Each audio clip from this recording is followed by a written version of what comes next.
Stage 2, Mountains of Montenegro.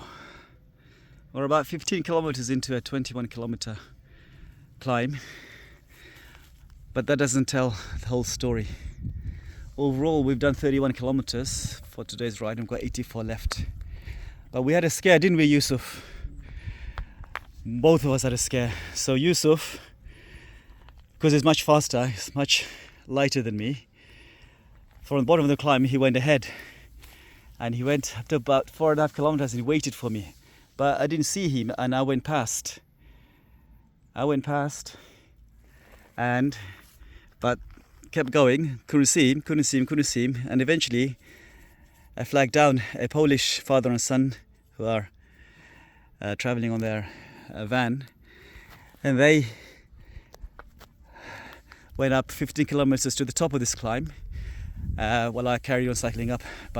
And then they spent ages looking for Yusuf, couldn't find him. They came back and saw me on the road, and then I was really worried, and they said, "Oh, do you want to go back?"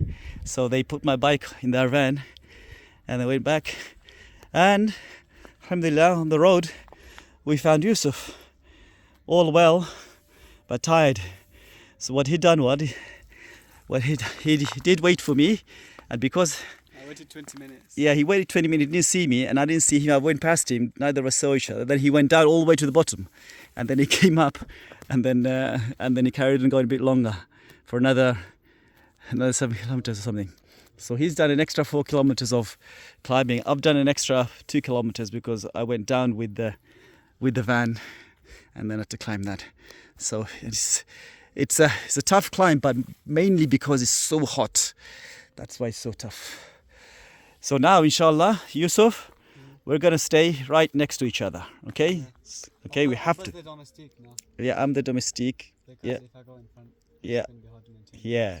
Okay, so we have to stay together. I'm And in between, I'm not going to work.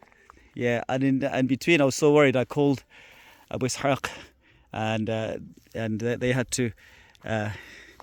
He had to stop his canyon walk, yeah, and then come. But by the time he came, I'd already found Yusuf. So, yeah, got to take care. Stay together.